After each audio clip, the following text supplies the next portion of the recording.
Okay. I mean, it's not too far from where I've been the last couple of hours, but okay. What about it? Okay. So, my last larger experience, which I really wouldn't even put in the large spectrum, I reflected in this like entry, like almost like a diary entry, and I've shared it with some people that, I felt as if like there was this surgical relationship with the mushroom. Okay. Mm-hmm. And I was discussing this with a few people, and then probably like a little over a week ago, a fellow person within our community kind of said, "Yeah, you're talking about the mantids," and I was like, "What do you mean? I've never heard of these things." And they were like, "You should look it up." And I looked it up, and it was spot on. These almost extraterrestrial type forms that perform these metaphysical surgeries, if you will. And there's shroomery articles about them. I was reading about them on alienfacts.com, which, I don't know how reliable of a source that is. But talk about being mind blown when you've not had a discussion about this with anyone, and then you come across it, and you're like, "Oh, I'm not the only one." First of all, just a house cleaning thing. Something's going on with your mic that every time you talk, it's got like a little tinny metal overtone to it. Secondly, I don't know what the frick you're talking about. Mantids. What are you talking about? What are you talking about? Mantids. Some crazy talk. Yeah, it's a little bit of the woo woo. I don't know. All I know. A little bit. A little bit. A little bit. This motherfucker's talking about alien insects operating on him being a little bit woo woo. What's big time woo woo for you then, son? What's unbelievable? I would say Hoffman getting chased around by great scientists of the day of the years with knives. Hold on, man. Your microphone. I don't know what's going on with your mic, but it's still doing that kind of crazy thing. But boy, oh boy, do I reluctantly love this conversation. Mm-hmm. No, of course I know what you're talking about. Of course, it's crazy sounding, and maybe even crazier that there is seemingly some, I don't know, some validity to it. Yeah, it is. So I've definitely had them. I don't know if you need to log off. I don't know what's going on, but your mic it's too hot, man. Something's going on with it. So keep trying. Even if you need to log off, log back on, or if you got something else, see what you can do. But this here is certainly worth exploring. Oh man, yes, I have been talking a little bit more about the entities lately, those on the outer side, and I think I know there's good reason for it because we're having more and more proof positive evidence that they have been engaging with us for a very long time, but also very recently and seemingly more and more frequently and more blatantly. There is a lot of interesting conversation around this out there. And I think, like you're saying, Tristan, it's hard to tell who to really, I don't know, listen to. The reason I say it's not too far from where I've been lately is because my son and I were actually down there frying chicken and listening to an alien being channeled through a man named Daryl Anka. This alien's name is Bashar, so he says. And my wife introduced this to me years ago, and I was just like, this is the dumbest shit I've ever heard, and I will not fucking listen to anything that makes these claims. And I didn't for a very long time. And I don't even really know what got me back into Bashar about a month or two ago.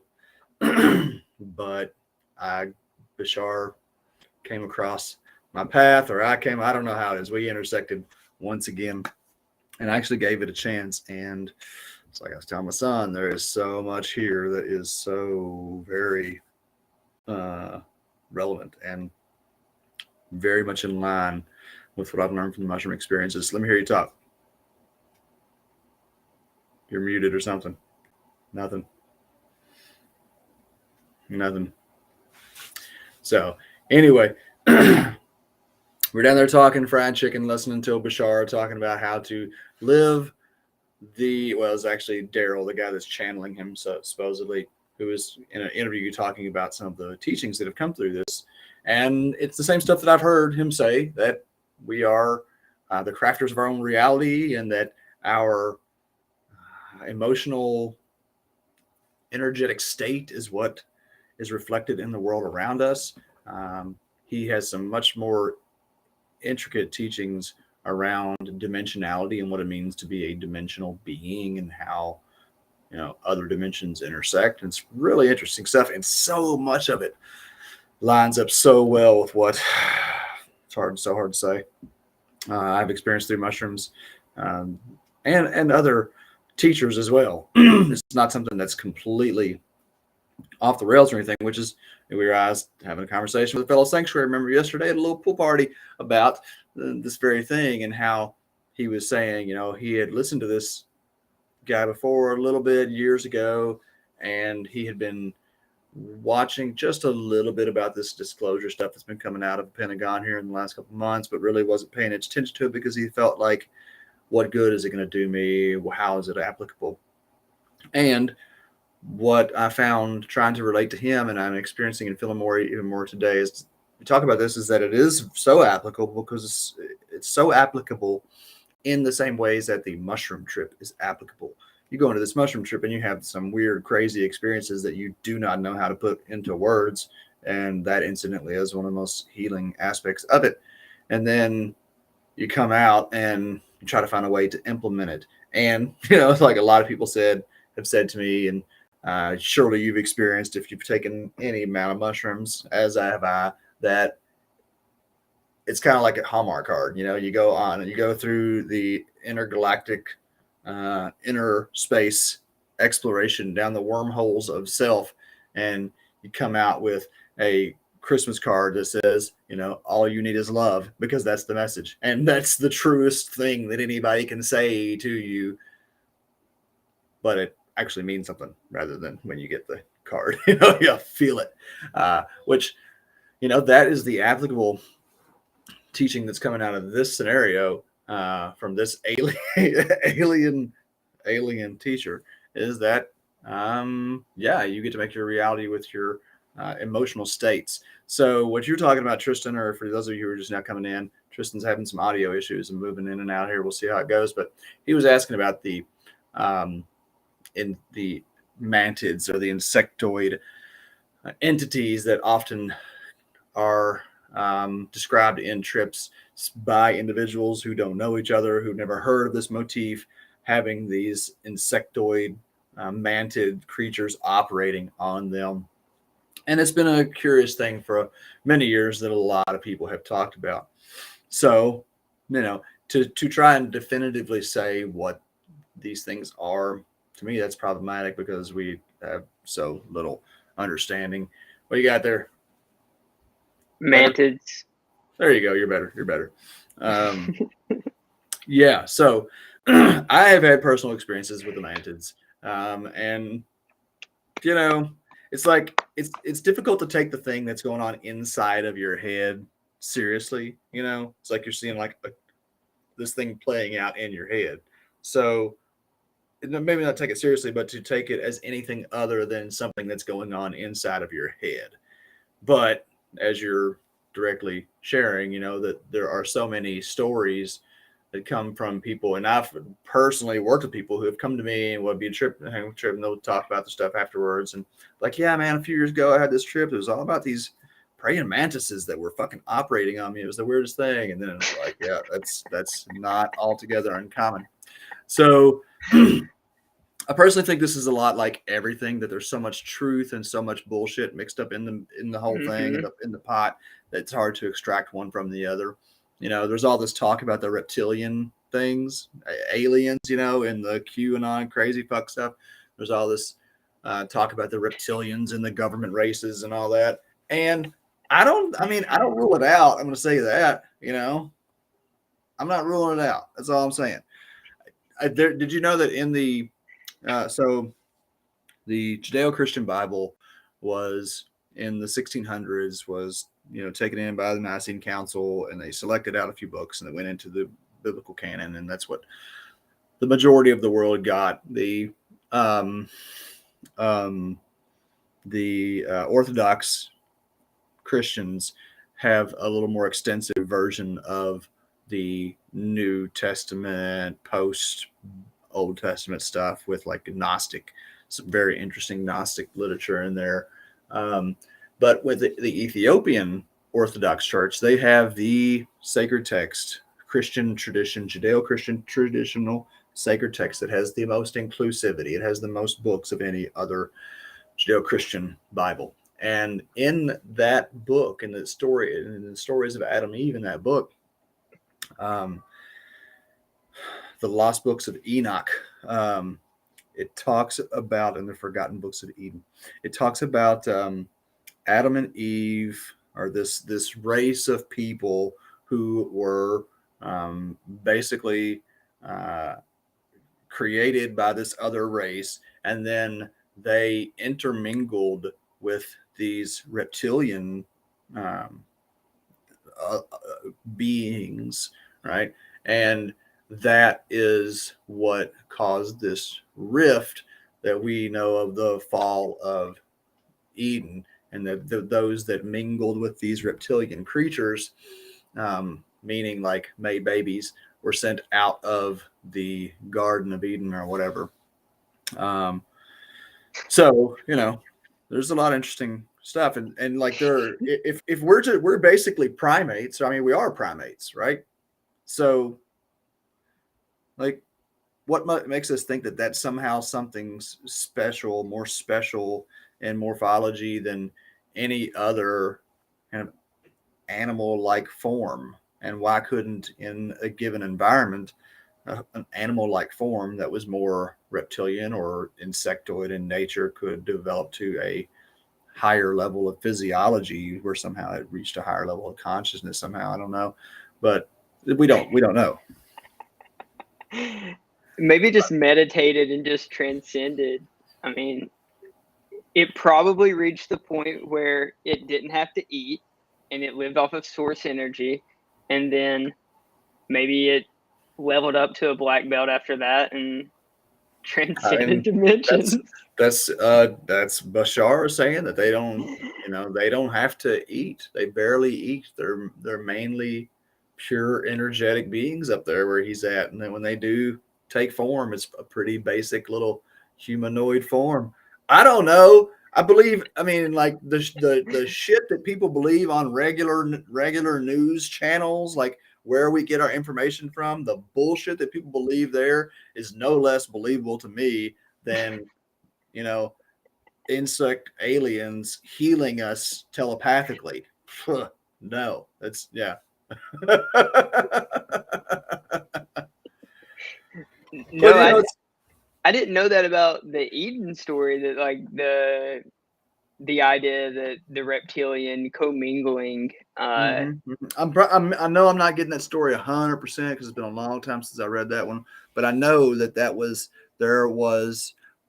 they were kicked out because they commingled. They had sex, whatever, made babies with these reptilians, and then, you know, like the insect thing, it just happens so much.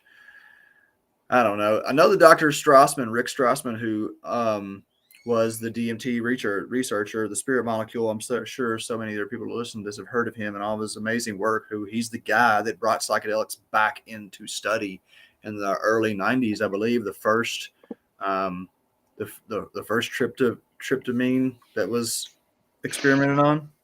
And he's now, I read a couple of years back that he was doing a study specifically around the entities of DMT, how people had these experiences of similar entities. Shane Moss has a crazy story of a DMT entity that he dealt with for a while. I don't know how he really talks about it anymore. It's like, it's funny when myself, I consider myself in this group, but when people who are very science minded, rational minded start to enter into this world, and it's like, there's eventually, you've got to just like, you can hold on to pieces of it. You can hold on to pieces of classical scientific analysis and understanding, scientific method, but there eventually comes a place that we just have a big honking question mark that is so far away that the answer, the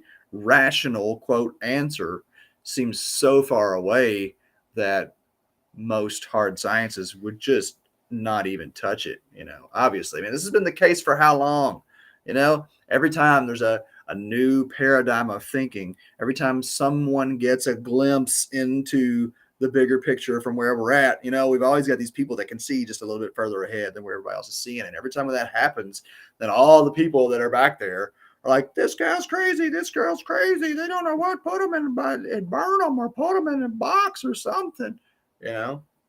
Sorry. No, I think you were hitting on some major things. One of the craziest part about Strassman's work is that, we were talking about this revival of American Western medicine's venture into the psychedelic landscape, and everyone else is like, maybe we'll dabble back with LSD. That seemed to go okay. And then, a couple of people were like, well, maybe we'll just give them like some mushrooms and we'll see how that goes. And then he's like, no, we're smoking DMT. Doing DMT intravenously, extended state DMT through an IV. You chicken shit motherfuckers. Take your toads and your mushrooms and go back to your playland when you're ready to come with the big boys. You'd have to think like all of his colleagues were like, man, you're going to ruin this for all of us. I don't know. I would love to be involved in some of those conversations. As someone who's pretty used to presenting ideas that aren't immediately, the full vision isn't always seen immediately by those I'm presenting the idea to. I would love to have kind of been a fly on the wall when he tried to bring that up. The first PowerPoint you give on extended state DMT, but the extended state came significantly later. But yeah, no, it's fascinating, and there are a lot of people. Dennis McKenna's one. Dennis McKenna is not a, he's a scientist of the earth, of the people. He's studying the phenomenon with a question mark going in, and that's all I ask for when we're talking about science, is that we're talking about science and like trying to get to the truest form representation of what real science is about, is trying to prove ourselves wrong. Basically, we all these presupposed theories on how everything works, and we get into it just a centimeter below the surface, and we're like, well, yeah, we had that completely wrong, and that's a good thing. Talk about an ego death or humbling yourself. But that's, I don't know. I feel like that's harder and harder to find, even with the work with psilocybin and depression and whatnot, with, in the modern terms of research, I think that's ethnobotany, though. Like, that's what makes that field so, not really, I think attractive to those people who choose to go into it, is because you're saying like, yes, there's things here that are scientifically correct, but there's also the lineage of all these things. Both McKenna brothers. That perspective can be taken into like whatever surgery and every form of science. The I don't know, the going in trying to prove ourselves basically wrong, or not trying to prove ourselves right. And ethnobotany intrinsically goes in, it seems, I guess it's more inclined, because what is the product that you're trying to, it all be twisted, but trying to study ethnobotany is already like there's so many intersects of living. Whereas if you're studying, like uh, neurology, then all you're studying is a very hyper focused portion, which you're trying to kind of, I guess it's kind of like a mechanical. It's all diving into the mechanics of it all, and it's really like whatever. Like I said, you go into any of it with a approach of curiosity, and so like even like the depression stuff, what's going on with the clinical trials with psychedelics now? Isn't there an aspect of trying to prove yourself right? I mean, I've kind of joked about this. People are. There's one guy, he came out of a trip and he was like, "Of course, this shit kills depression," but like you could see that in his face, like he was understanding, and like what he conveyed to me was this: you can't consume the light of God and go on being depressed forever. Like the fighting depression with psilocybin is like fighting ants with a water hose. Of course, it cures. It fixes depression. You just like import, uh, you know, rejuvenate your entire energetic system. You blast through this stagnant stuff that's been weighing us down for so long. Of course, it's gonna fix depression.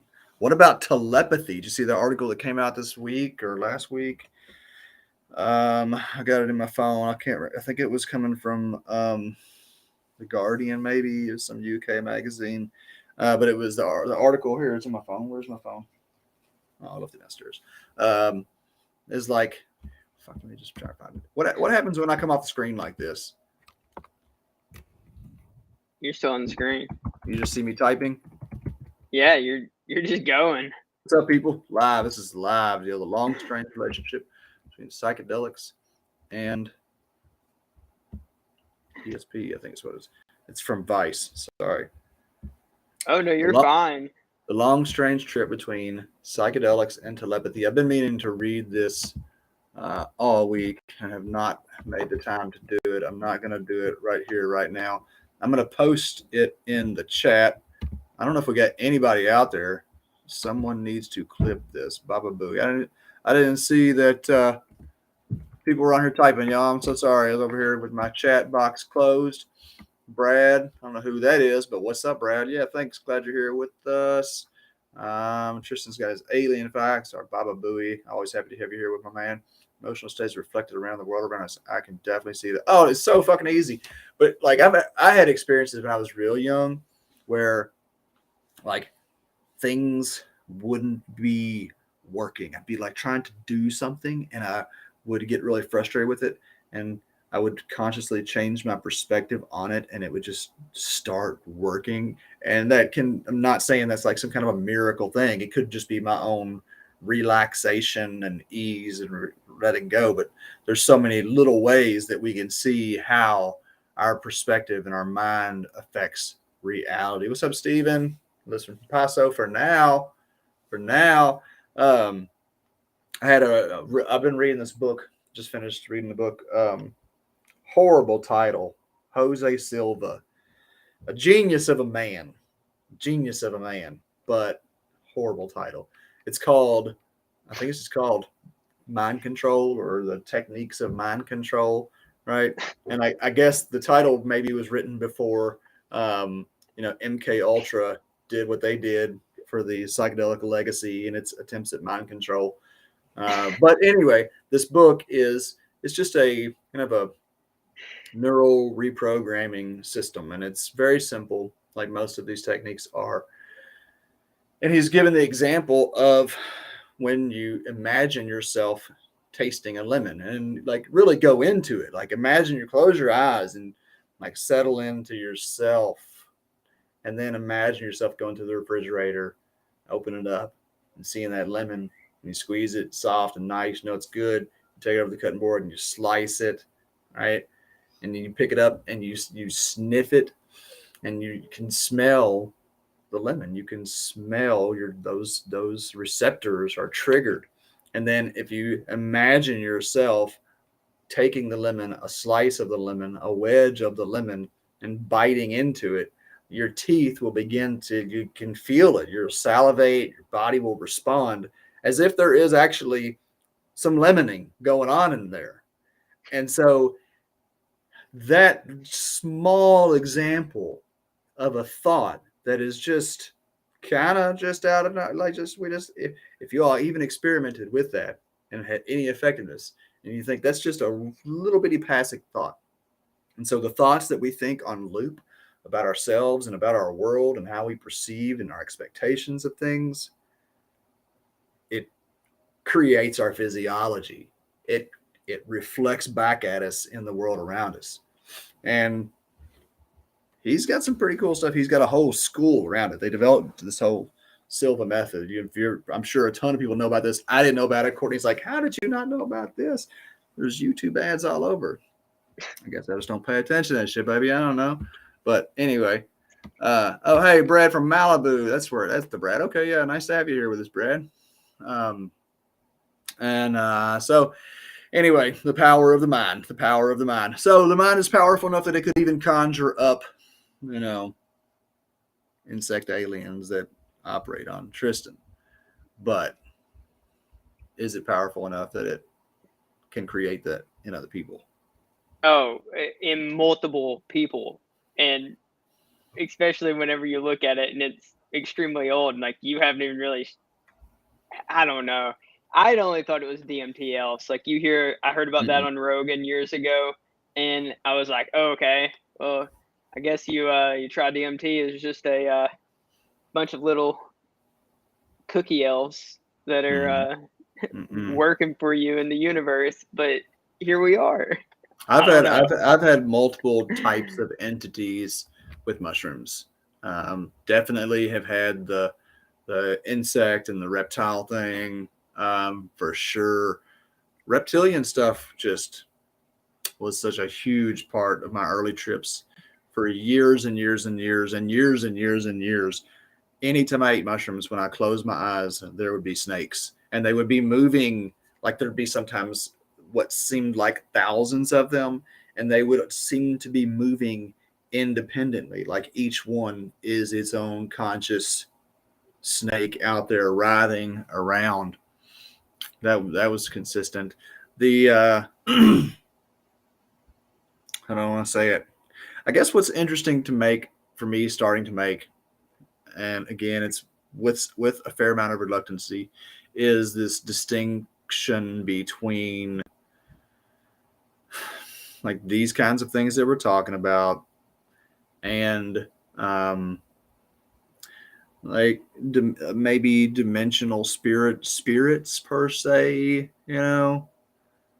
like I wonder how Strassman and his work with these entities, how they're classifying, like are there categories, like there must be, right, like of spiritual entities, alien or extraterrestrial entities, like ancestors, what else? Probably like elves and fairies, right? That has a different feel than a lot of the stuff. It's probably, I don't know about Bigfoot. I don't know if Bigfoot, have you ever heard any Sasquatch associated with? That's a great point. I mean, as many people have ate mushrooms in the woods, not one Bigfoot. You don't hear many Sasquatch though. That's interesting. It's not real. I don't know. There was actually in Mammoth Cave, Kentucky, less than a week ago, there was a reported Bigfoot sighting. I don't rule it out. I mean, one of the Bigfoot people that I read years ago said that these were not forest creatures. They were interdimensional creatures that were appearing in the forest. So before you go out there, you just gotta just eat a bag of something. A bag of something.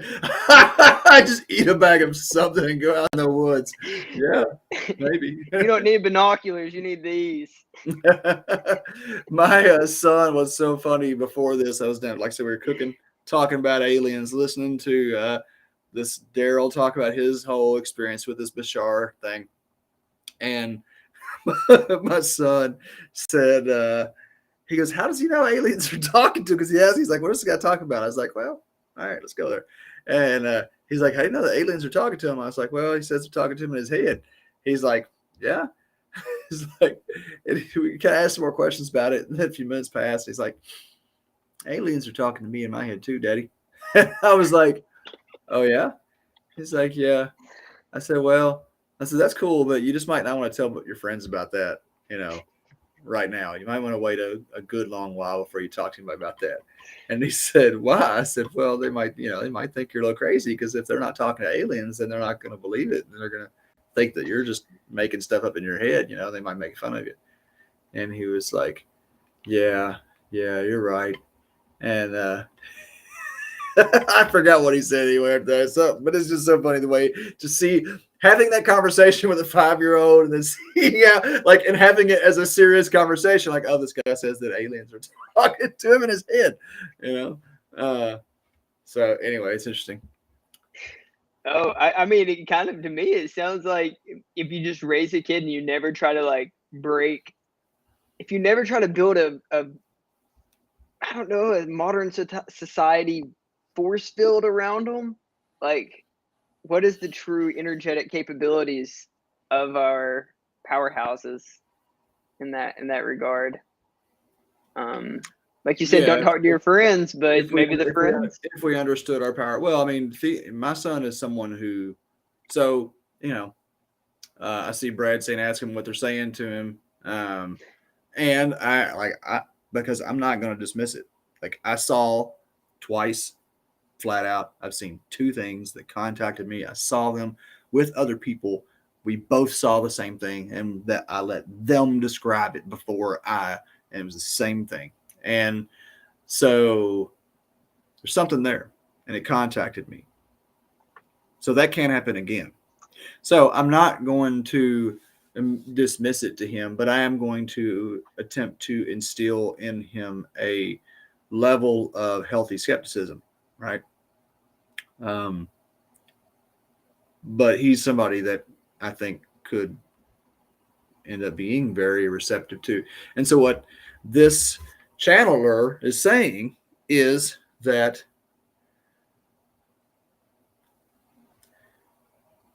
our ability to engage in communication with these entities, and even talk about this, take it back to the insectoid ones that you were talking about earlier. And Stephen, you're talking about symbols that feel ancient. I have encountered symbols of things that it took me multiple encounters to realize that what I perceived of as a book made of discs, a golden book made of many, many discs.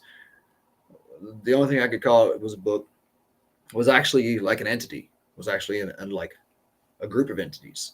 And I remember when the last time I encountered them, or maybe not the last time, the time before last, was the first time I realized that it was more than realize what they are. It's like I had experienced them multiple times, and it was so overwhelming that I couldn't contain it in my conscious mind. And every time when I would re-encounter them, there would be a little bit more of that brought to my conscious ability to recall, until what I identified in the experience as the 5th time, 4th or 5th, like in the experience when they showed up. I was just like, oh my God. The first thing I remember saying was, how could I have forgotten you? How could I forget you? It's like these symbols on these golden discs that are just so much information, and then just rifling and shuffling and just trying to soak it all in there with it. And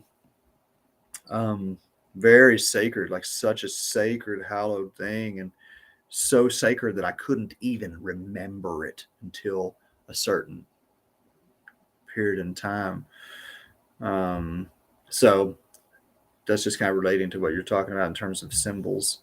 I like how you worded that it wasn't that it was new, it was something that you had known, like it was right at some point.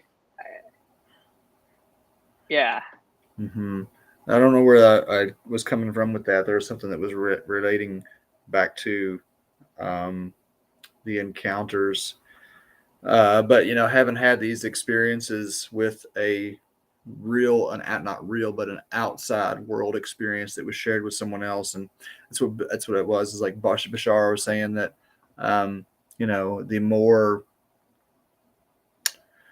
more open we are to taking these encounters seriously and acknowledging that they're real, then the more likely they are to occur. And I was saying to Theo, we were talking about that.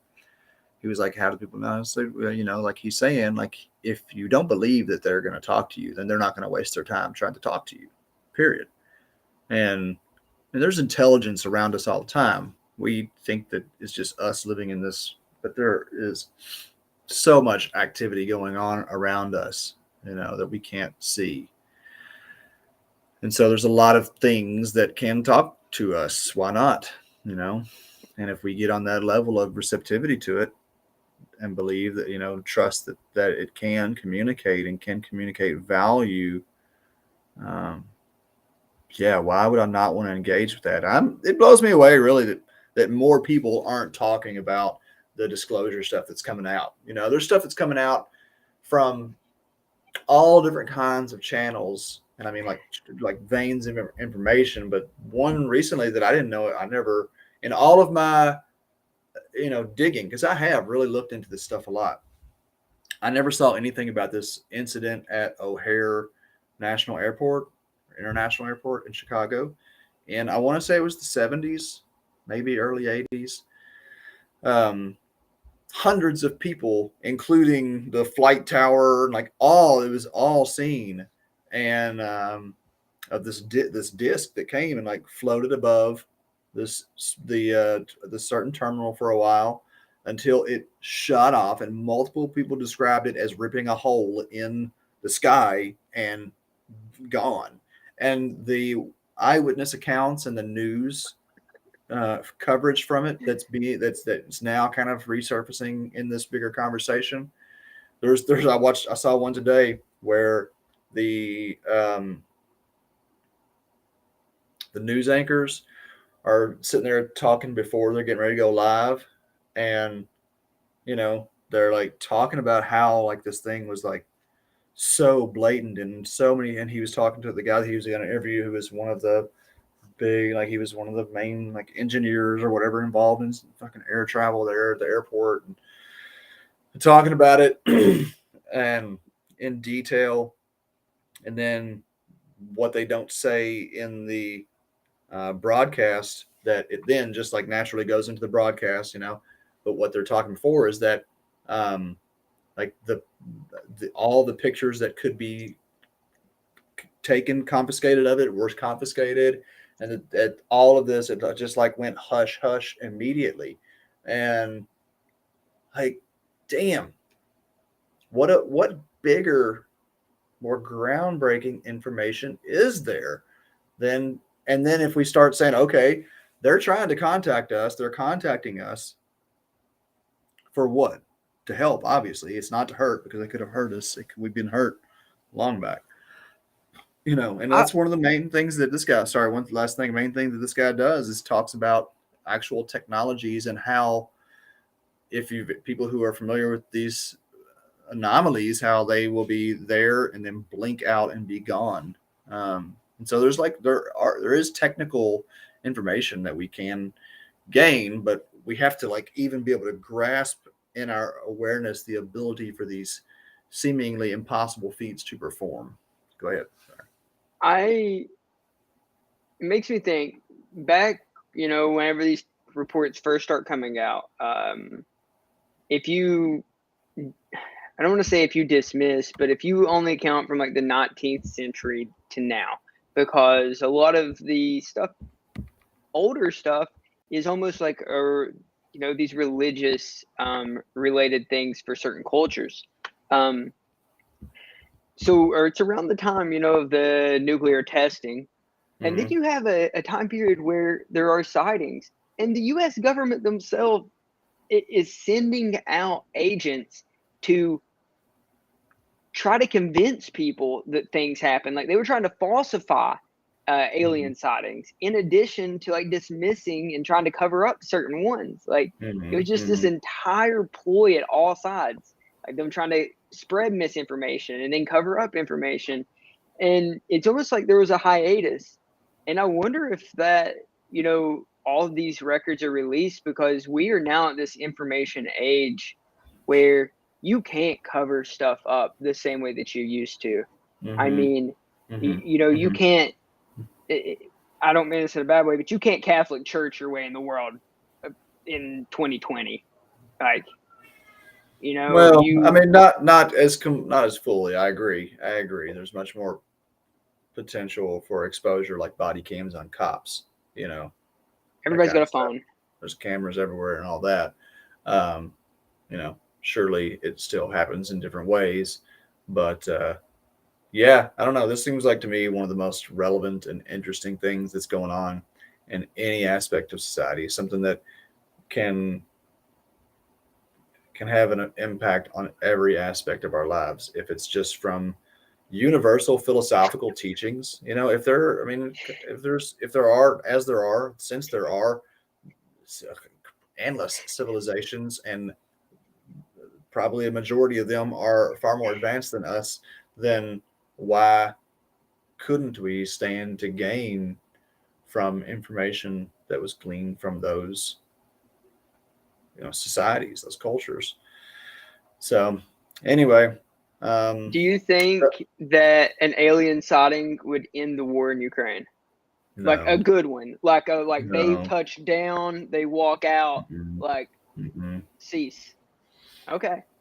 I don't know. I don't think so. And I think that's where we're at. That in and of itself is the problem and the solution, right? The more we get to understanding our unity state, the more we get to understanding that not just on the earth, but in the entire cosmos, that all life is just life in whatever form it takes. Like what higher civilization wants to come and actively engage with us?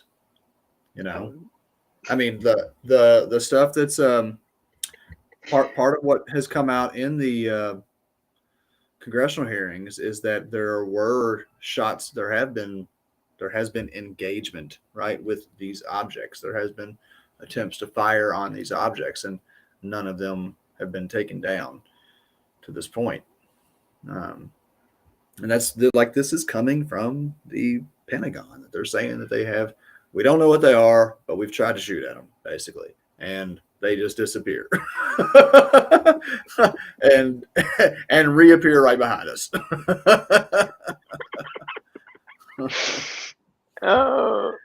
So anyway, I do hope that we get there, though, y'all. I do hope we get. And as I was listening to this and feeling, Terence McKenna postulated the possibility that the mushroom itself was a communication device sent out into the cosmos to take root, so that we could connect with these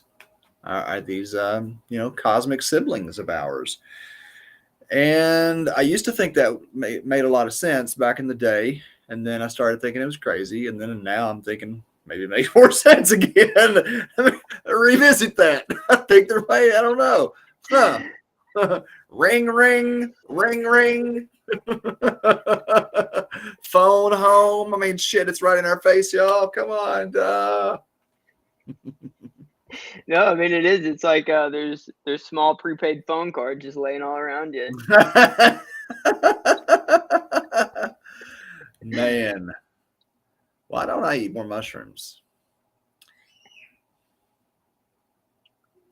And I don't really feel like I need to, but then when we talk like this, it's like I want to. Or why don't I just eat more mushrooms? Like, why don't I just, every couple of weeks take a night and set aside 4 to 6 hours for myself and eat some mushrooms? I don't really know.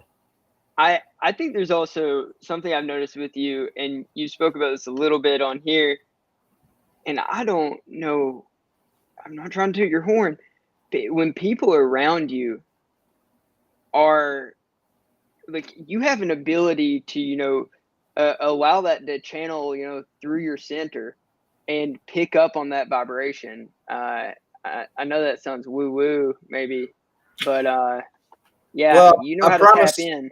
I promise we didn't stage this conversation, you all, but that has been, as I have been listening to more of this idea of channelers, something that I was always so far in the woo for me, I never could give it any time. And then thinking about like that shift, like the mushroom, Eric, me, and I think, yeah, but I think everybody, but like, I recognize for me that there's almost a different person that I become of sorts. And it is like an energy. I feel it like moving through, and I have been considering, I can't even believe that I'm saying this out loud. See, this is the pain and the glory of doing a live stream, is that you end up just putting shit out there that you just like, am I really ready for this? But this is how you just put yourself out there and you just make things happen instead of sitting in your room pondering for months on end, should I do the thing? You just Anyway, so I've been thinking, and even this picture here was, I was thinking about this before coming into this, right? So about channeling this kind of nature that comes through with the mushrooms. And one, why this is relevant, and I will bring this up a lot because I think it's a really powerful thing for people to understand about themselves. This is the Neijing 2. You can see the words there. It is a metaphorical description of the human energetic system, but in a different way than is typically described in like yogic traditions, and maybe Jewish Kabbalic traditions. This is from the Far East. This is Taoist, and it describes this upward flowing river that rains down. There's all these elements to it and aspects to it, and forms this kind of loop or an orbit. This is called the microcosmic orbit, and it is maintained that this is how our body works, from our sexual energy flowing up through our spine, coming into our mind, running through the filter of our mind, which is this perception that's been built through life experience, and then that flowing back down through the roof of our mouth into our heart, down our neck, into our heart, chest, abdomen, back into our root, and cycling out. There's also an aspect of the heart glowing out and taking that input of information that's coming in through the navel, right? Taking that input of information that's coming in through the navel and then going up through the system and interpreting it through our mind, and then kind of putting it out into the world as our perspective, and that creating our reality and on many levels. And this is something that the mushrooms showed me very, very clearly multiple times before ever knowing anything about this teaching. It showed me this, and there you could do an entire what do you call it, semester easily studying the microcosmic orbit. But I believe more and more that such a big part of what the mushrooms are doing is heightening our awareness to this flow of energy, but also heightening our ability. The synapses that occur throughout the three systems, the heart, the stomach, and the mind, with the serotonin, is just like boom, your three primary energy centers just get a bolt of connectivity. And so that circuit just starts running, and you get to a level. I'm confident that this is a repeatable phenomenon because it happened to me organically 100%. And the only thing that could describe it was this tradition. Somehow I found that through searching it out. And so I have considered that maybe with this show, this on psilocybin, one of the things that I would be possible to do would be to kind of using that tool of the microcosmic orbit to get back into that self with mushrooms. I had a trip last week. Actually, I didn't eat any mushrooms, but there were mushrooms in my compost, and Bashar, again, it comes back to this. It's funny how many teachings you can find across the different teachers that are so similar. But even him, this whole thing, people are asking him about cannabis, and he was somehow, cannabis was this first level of plant that is given to us as a communication tool to contact higher intelligences, higher levels of consciousness, which these entities could be that as well. And the mushroom being one of those as well. But the goal in working with these plants, as he was saying, is to eventually get to a place where you can commune with the spirit of that plant without consuming it. And yeah, I do feel like I know that I can get there. I know that I can. So, something to play with, maybe. No, it's beautiful, and even there's so many different teachings of teachers that kind of all come to the same conclusion. That it's like you can get there through work without communing with the plant. Like you can communicate with the energy of that without actually partaking. Mm-hmm. And yeah, I just love. It's one of the things I've really loved about coming into this time period, and it's just seeing the universal truths. Like when multiple people are stumbling across something, it's very hard to dismiss. Mm-hmm.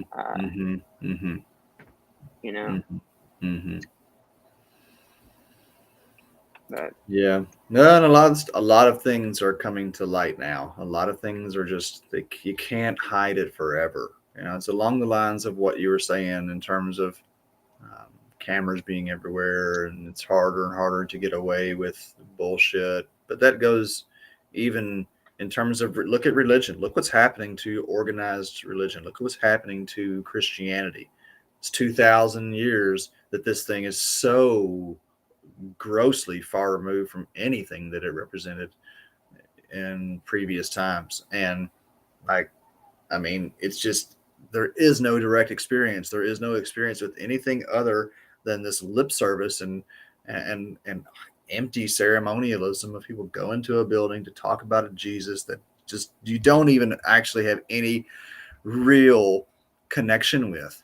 And the connection that people do have with is with an idea. They're connected actually with the idea of Jesus, which has a ton of power. Like the idea of the Christ consciousness. There again, we go back to this realizing and understand how powerful a thought can be. That in thinking of a lemon, in the same way in thinking of this notion of Atman or Christ consciousness, or when you are living in communion with your highest self. That's there. And it just the words can take you there. So there are so many teachers that have so many things to teach. They're all the same thing, but the thing that really teaches is not the teacher's teaching. The thing that actually teaches is your experience. You know what I'm saying? Like teachers can teach and they can talk. You can listen to me talk. But if you don't experience like cosmic orbit, then you're not really going to actually know about it. It's just going to be a bunch of me talking. No, I think that's very, very accurate. What is it, like see one, teach one, or see one, do one, teach one? Like it. What? See one, do one, teach one.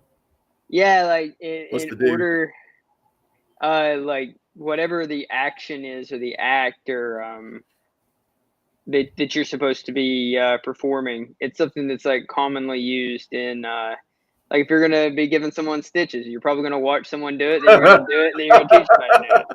It's like, okay, yeah. I guess some things though you should see more than once. yeah. Heart surgery. I saw this one time. I got it. Very good. I'll teach you how to do it, as a matter of fact. I did my one. Oh, well, that brings up the very relevant and interesting conversation. We hear a lot of interesting things in the line of work that we're in. But one of the most interesting things that I've heard in a while, and I've heard it a couple of times, is someone who has a mushroom experience and writes in and says, should I start a mushroom church? Let's go, baby. A mushroom trip and wants to start a mushroom church.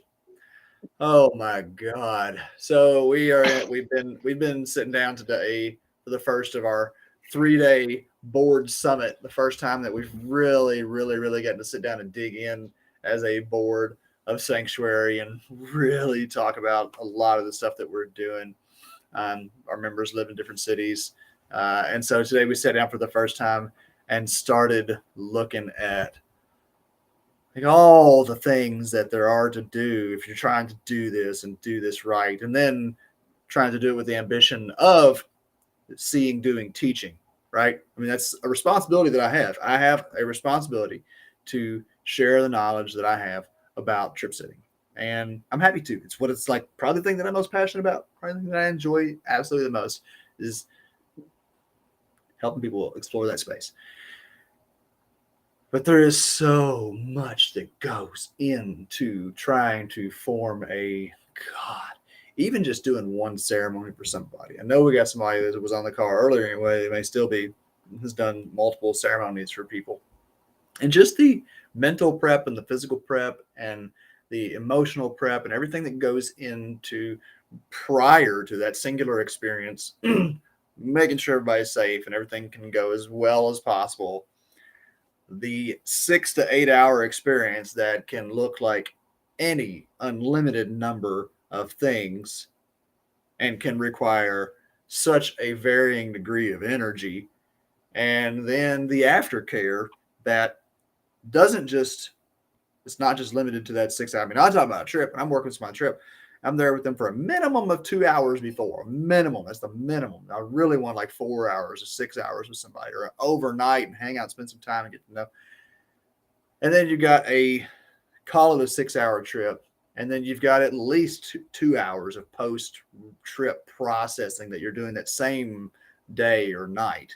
And then you've got the whole next day or days time frame from that going forward, to which you want to be helping people, if you really care, take care and integrate and apply and understand these experiences. Because if you are a teacher of this thing and you have a deep knowledge of it, then there's going to be stuff that comes up that you're going to have to try to find a way to convey to people. And you can't convey a lot of this stuff in just a multiple choice kind of manner, right?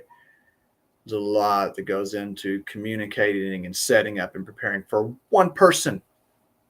And then you start thinking about either an organization where you're helping multiple people, if you're doing multiple private services or multiple group services, or then you expand out and you're trying to look at like a legit church, which is trying to be a community, not just a place to trip. I mean, I have nothing but respect and admiration for all the people who have been doing the kind of like more localized churches. It's a really powerful and important thing that's been happening.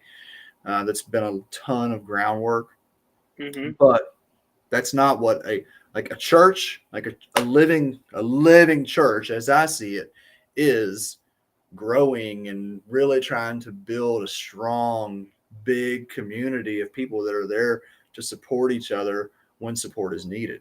Right? It is a sizable living community. I never even began to imagine what like molding something like that would look like. And today, while we were in the midst of it, I was like, oh, dude, I have bit off way more than I can chew. Oh my goodness. I don't know. And then just kind of sat with it for a minute there and was like, you know what though? If I wasn't ready for it, it wouldn't be here. Because I didn't like seek this thing out, right? And I think that's one of the things in this work is why in the traditions around psychedelic cultures, I think anyway, it seems to me that part of it has been the people who are best suited for it are the people that don't want to do it, like, because they understand the responsibility, they understand the bigness of it. You're terrified of it. To come up against this, if you really even begin to grasp the enormity of what it means, even to be a single person sharing, giving mushrooms, working with just a handful of people, the enormity of that is staggering. The responsibility of that can be crippling. So I don't mean to really laugh at people when they say I had a mushroom trip. Should I start a mushroom church? But it's kind of laughable because you don't have a clue of what this thing is about. It's so huge. And yes, Brad, 100%. Wisdom is only attained through experience. And, I have what level of wisdom I have, if it could be called that at all. I would probably laugh if anybody tried to say that, but is just through the experience. And that's how people are going to get. So we're in this scenario where people need and deserve access to this powerful medicine. And the vast majority of the time when people work with psilocybin mushrooms, everything goes 100%. Like, this is the safest. They're so safe. Like, like, they're so safe. You can eat so many of them and you can be certain that you're being ripped to fucking shreds and you come back better than you were before. They're that safe. But it doesn't mean it's not. I mean, it's not serious. It doesn't mean there isn't real need for precaution and ongoing observation and real harm reduction, harm prevention. Real care. Excuse me. So I don't know. Again, I don't want to come across as critical. Not, it's something I'm still working on for myself, is to be less critical of myself. So when I do sound critical, just know that I'm ultimately critical of me. Yeah. I mean, we were talking about, I think the pronunciation is the Wu Wei of it, and you were talking about biting off more than you can chew.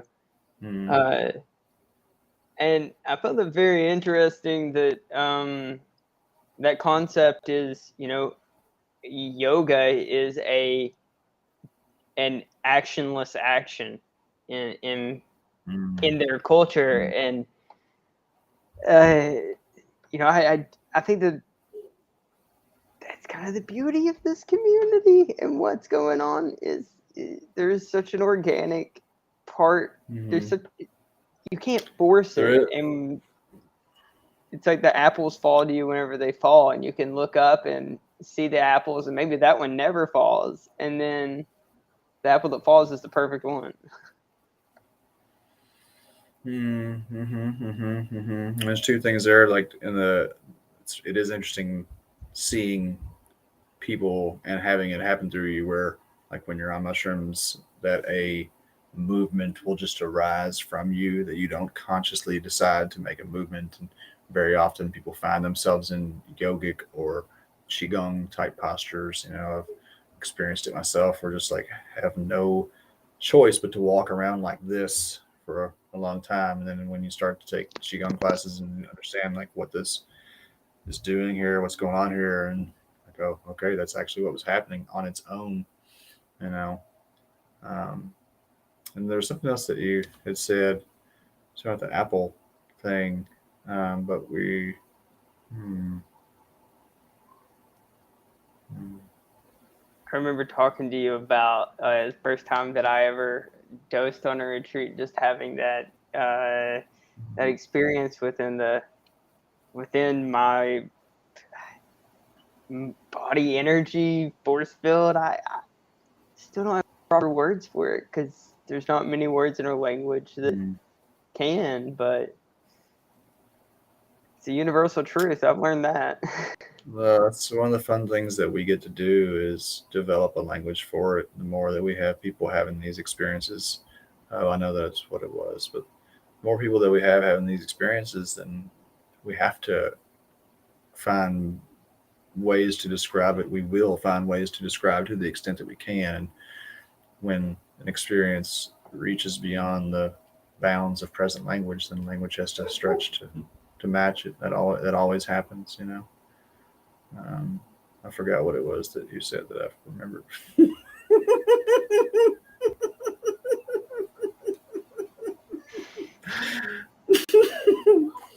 I'm experienced. I can do this. I don't know how it would go, and I really don't care. I did this so I can do whatever I want to do. I can do whatever I want. This is mine. I mean, you're here, and I'm really grateful for you here. So it's ours, and it's everybody that's here listening. It's yours too because we're participating in it together. You know, um, but it's mine. On psilocybin is mine. Oh, oh, oh, oh, oh.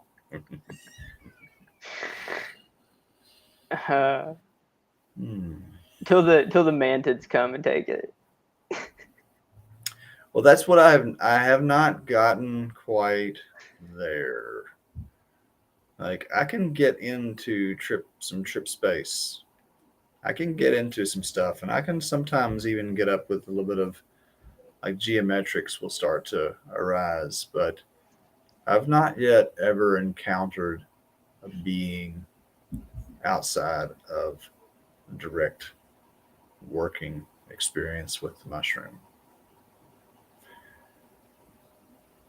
And I don't know how, I feel like it would almost have to be a, for my doubting mind, would have to be a very blatant presentation of self. Like, oh, buddy, you have to get out in the backyard and walk up on the porch or something. You know what I'm saying? It's like if I hear voices in my head, it's going to take me a long time before I start to believe that I'm actually talking to an alien in my head. Like I have to have some proof, Like, You're gonna go have a couple glasses of water.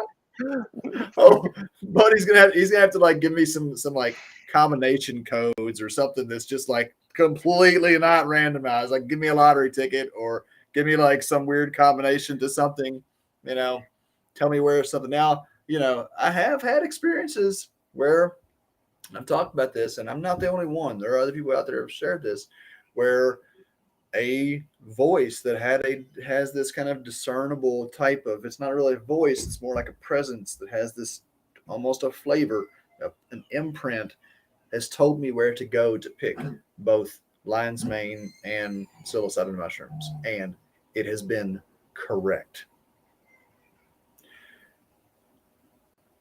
I don't feel like that's an alien. How do you know, right? I mean, how do you distinguish? When the voices in your head don't have a voice, how do you know which one? How do you tell one from the other? I mean, I kind of wonder that, someone had said to me the other day, they were like, why do we always pray to God looking up? Why don't we actually just look down? And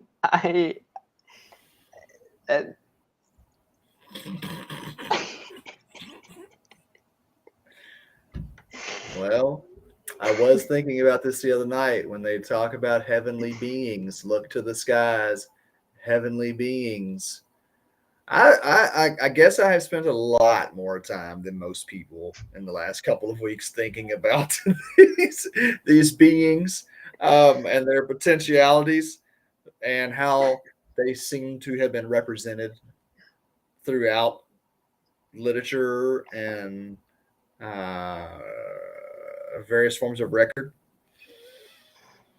They're there. I mean, the Epic of Gilgamesh, isn't it? The oldest Sumerian text that talks about the creation of humankind coming out of cuneiform, the oldest written language, says that there were these gods that came from the sky and created human beings that crafted us. And there is no explanation for how rapidly we advanced. Is there? No, there's not. No. So There's a lot weirder shit. We were I mean, eating a lot of fish, I guess. I don't know what the current science is of. no, there is no. I mean, the best that I have read is that our ability to cook meat made it so that we could consume more calories and grew our brains. Maybe I don't know. I don't know. I mean, that's for darn sure. But I think there are more questions than there are answers.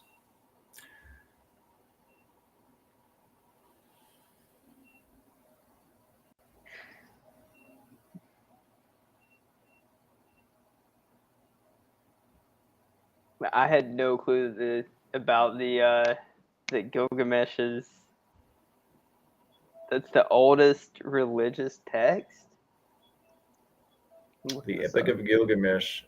Look it up. The Epic of Gilgamesh is the oldest mythical text, heroic mythic text. It's the story of creation. It's Enlil and Enkidu, or these two gods, or like half gods, something like that. It's the oldest temple, is the temple of Enlil, I believe. Yeah, please look shit up. I don't. I mean, Earliest surviving notable literature in this. Okay, it says the second oldest religious text after the pyramid text. So the pyramid text of who? In cuneiform? Because I don't know. This is Wikipedia. So they had ziggurats were their pyramids. Ziggurats. You know what a ziggurat is? No. It's like a pyramid that's like steps. And that's how they built the pyramids back in Sumerian times. So I understand. And cuneiform is the oldest written language. It's just a bunch of like weird little presses in clay. It's really amazing. It's really amazing. We are so incredible as like just a creation. And you know, if whatever has had a hand in creating us, I am very grateful for it. I'm grateful to it. And Brad came in with a heater. If meat made a species smart, then wouldn't lions be geniuses? Yeah, I'm not buying the meat. I'm not buying the meat one, Brad. Thanks. No. Actually, Courtney just found up something today about butter. Holler, eat more butter, eat more Coke. I mean, like we all, I shouldn't say we all know, but you know, it was a long time we were told not to eat fat. I mean, I don't know how much evidence we need not to listen to the fucking like mass media. I swear to God, it's like how much more do we need to see before we just turn that motherfucker off? But yeah, there's been a lot of apparently there's been quite a bit of research that's showing that butter fat, particularly butter fat, is comparable to like your avocado and coconut oil fat, and it's protective for your arteries and heart diseases and whatnot. Ain't no wonder my kids always pick up a fucking block of butter and take a bite out of it. They knew it was good for them. Dude, I've ate enough margarine in my life to know that like that ain't what I need to be consuming. No, that's different. That's very different. God, dude, butter was one of the hardest things to get in Jamaica. You would not. I mean, I would imagine that Appalachia was similar in accessibility to, you know, quality food. Would you consider Appalachia? It was a food desert, so to speak. I think it is for some. And what I mean by some is like there's so many people that raise their own food. If you weren't one of them, then yeah. If you were depending on the local resources for your food, you're screwed. But yeah. If you had like a grandparent or an uncle or something that had a good garden, you were all right. We would get cow's butter occasionally, and you talk about gold. Mm-hmm. I just had to throw that in there. Yeah, no, we get it from the Amish. When I was up in Indiana, I was surrounded by the Amish. I'd go buy butter and milk from them, and sometimes I'd get the milk with the cream on top and make my own butter. Baller. I mean, baller. $2 for a gallon of milk squeezed it from the teat of a neighbor's cow through the hands of an elderly Amish woman. It's like the Mazateks having virgin children be mushrooms. Yeah, except for these were far from virgin women. These were some nasty. Amish, dude, Amish are not what you think they are. I lived on an island of Amish for like, I don't know how long it was, 2003, 2015. Jesus, it's like 10 years, 12 years. God, couldn't, no, it's 2009 to 2015. It was 6 years. 6 years. Surrounded by Amish still. Beat the shit out of animals. I caught him trying to beat the kids, trying to like waiting around the corner with a baseball bat for my dog to come around the corner so they could just beat it for no reason other than just do it. So, yeah, but they had some good cheese and milk and stuff. We used to get Okay. goat milk from them. You like goat? You ever drink goat milk over Appalachia? No. Luckily, goats were close enough to the devil that very few people had them outside of like It's lawnmowers. such a dumb, like what a dumb fucking thing. It's the most eaten meat around the world. It's the most efficient meat you can eat, and you can get milk. And we're like, no, it's the devil. Oh, the devil. Got horns and those Snakes, eyes. snakes and goats. Anyway, what are you gonna say? I was gonna ask, what was the greatest similarity between the Jamaican population and the Amish? Hmm. Did they have any common formalities? I would say ingenuity, honestly. Huh. All right. Oh, I mean, like whether you're the Amish living without electricity and the comforts of modernity, or you're a, you know, impoverished island nation without the. One of the coolest things I ever saw, man. We had a flat tire. We coming down the Blue Mountains, and fucking tire goes flat. Me and Courtney. It's late in the day. We've been a hell of a day, and I pulled over and asked somebody about where I get a tire fixed.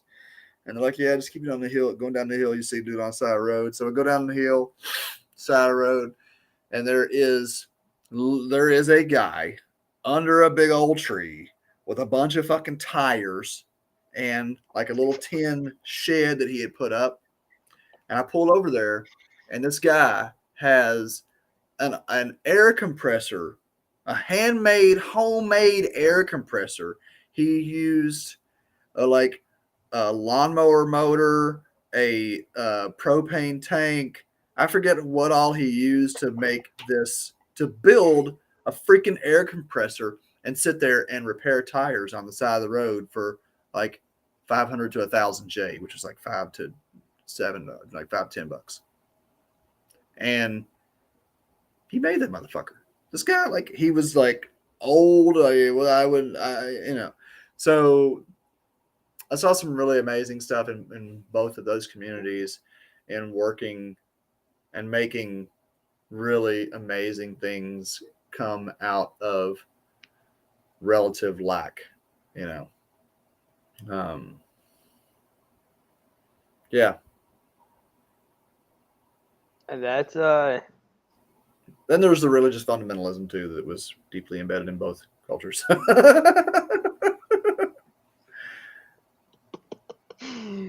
It's really like, I feel like that's such a surprise in Jamaica, that like to see how fundamentalist it is Christian. I mean, it just took me by surprise, I guess. It shouldn't have, it's like understanding the history and all, but it's deep. It's is it like deep. just Christians with a lot of weed, or? Oh, the Christians, like the weed thing is not as prevalent among Jamaicans. Like, people have this very stereotypical idea of just every Jamaican sitting around smoking weed, but it's growing. It's certainly growing and growing, but there's still a big population of Jamaica that is really looks down its nose at cannabis. And it's the Christian kind of thing, you know. I mean, but it's almost like a version of Southern Baptist, you know, just really entrenched in this very old school fire and brimstone. We had a there was a revival center that wasn't far away from where we did some of our retreats, and the preacher would come in there every now and then. It would just kind of be like there was very little predictability to it. It was just all of a sudden 7 p.m. You're gonna burn in hell, like for like 2 hours, and yeah, that was something that was always you know, and you're 6 grams in, and that's you start hearing over the hills, and I mean, you'd hear it, you'd straight up hear it for real. You're like, what the fuck? And then you like, and then the new person working the retreat's like, all right, just let it work into your experience. Like, Man, well, it's like for a while there, yeah, it would. That's the curious thing about that stuff.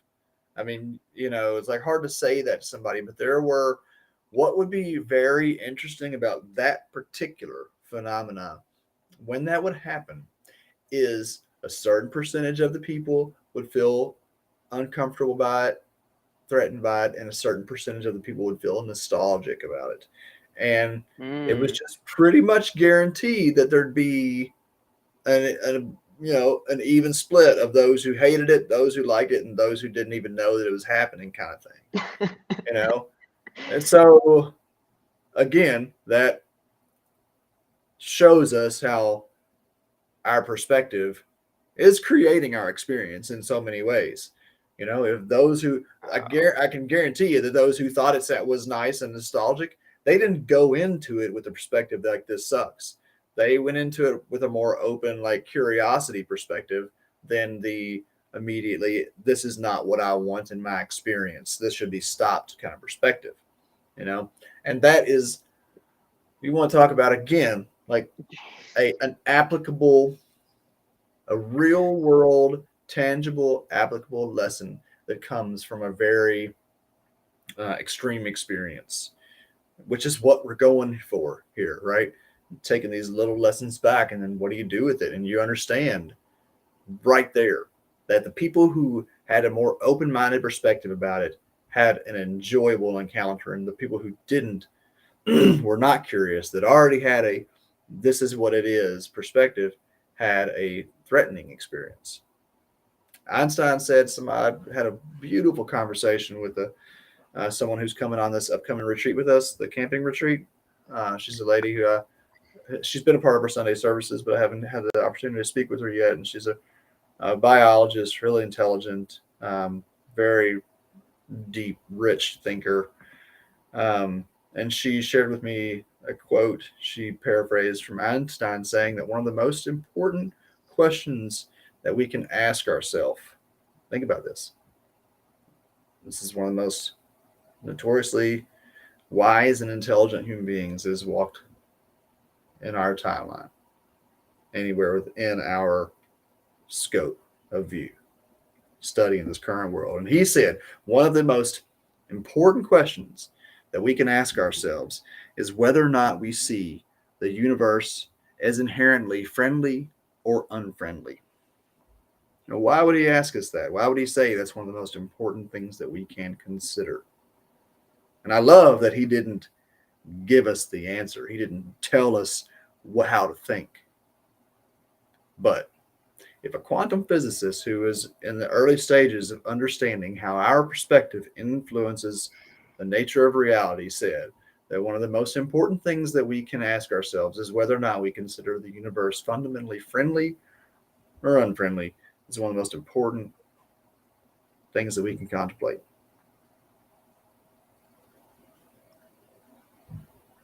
No, I mean, I can just see going back to when you're talking about the preacher sitting there, hellfire and brimstone on the beach. If you aren't wanting to allow that process to occur, and like you said, if you come into that with resistance, I may not know the mushrooms too well, but I would say that now you want to try to control this, like, and just flipping the switch, and think that can be tied into this Einstein quote, and it's the prism at which you allow your light to beam from you into the universe, and what the way that the filter that you allow to come back into you, and this energetic exchange, and it's that quote, even though he's talking about space and time, God, you can take that into I don't think he is talking about space world. and time. I think he's talking about right now. I think he's talking about me. Yeah. Do you think that I am a friendly or unfriendly? Do you think that the people listening? Do you think that this existence The right people here in the around street. us? Exactly. Yeah. Why does that matter? Why is that such an important thing to consider?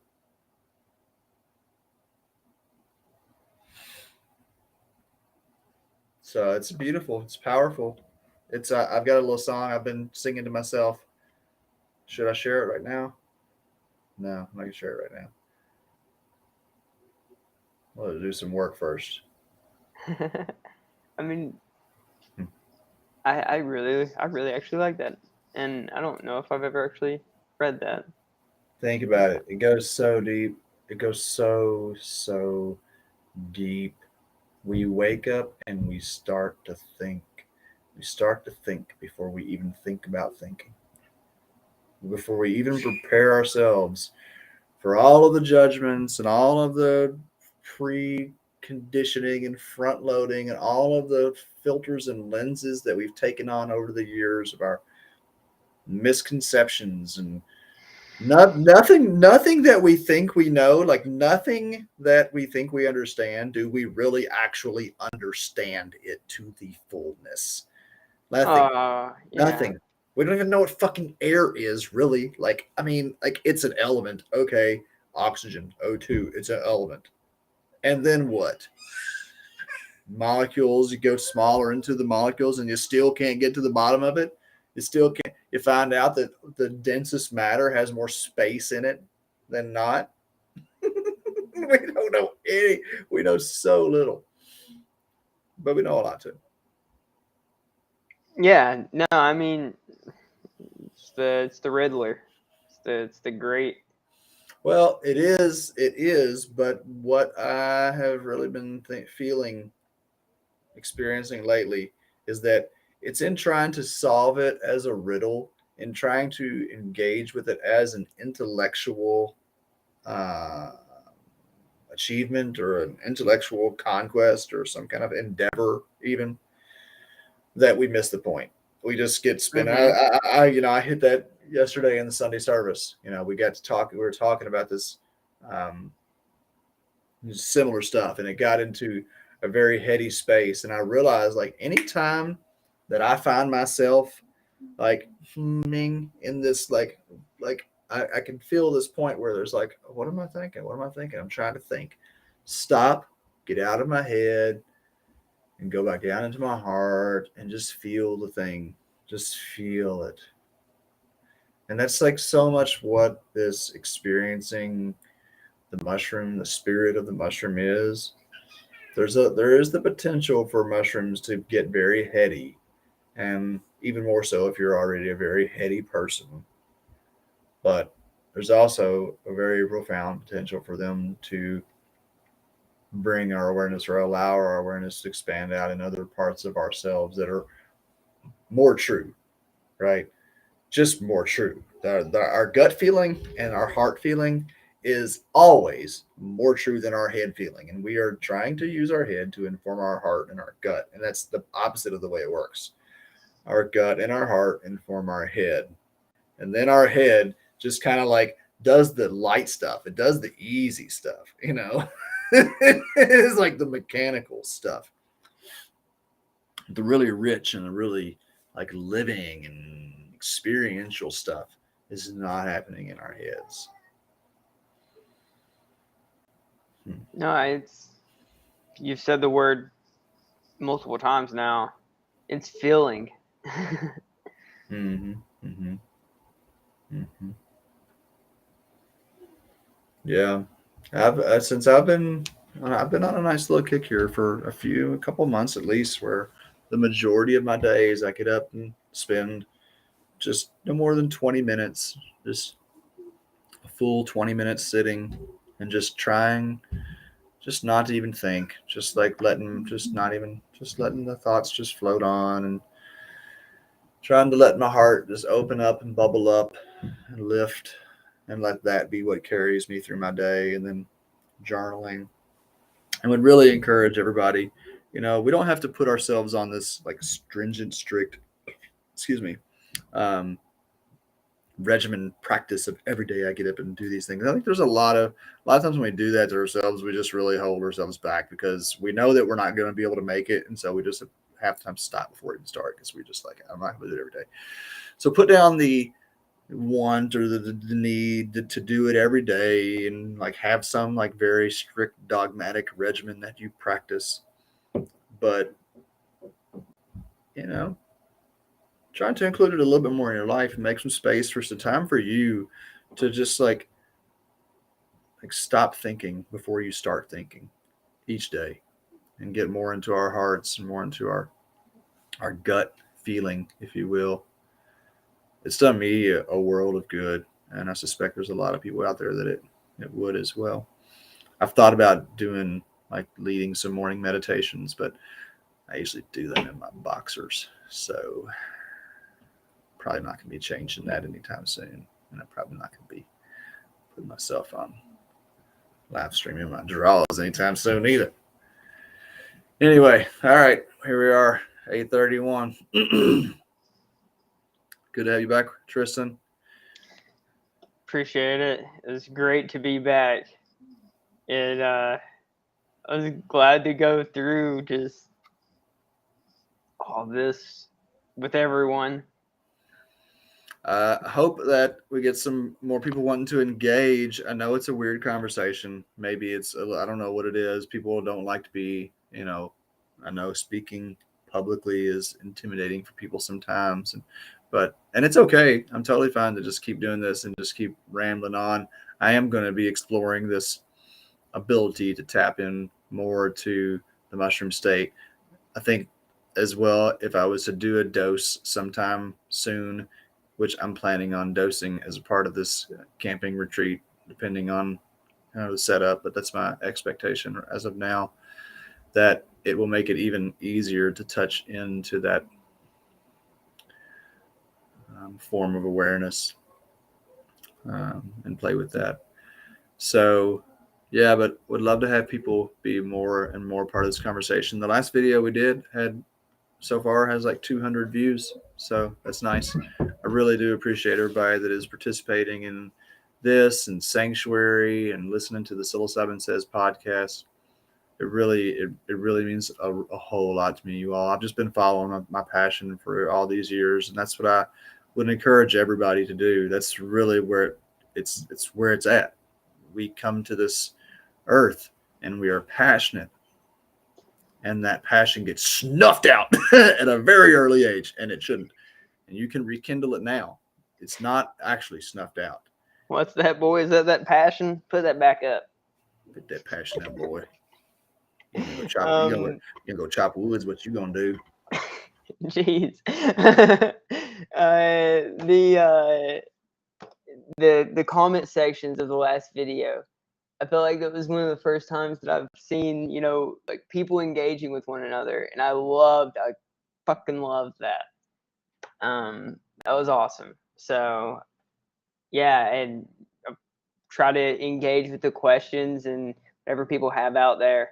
So yeah, that's what we're here for, and it's what we're trying to do. So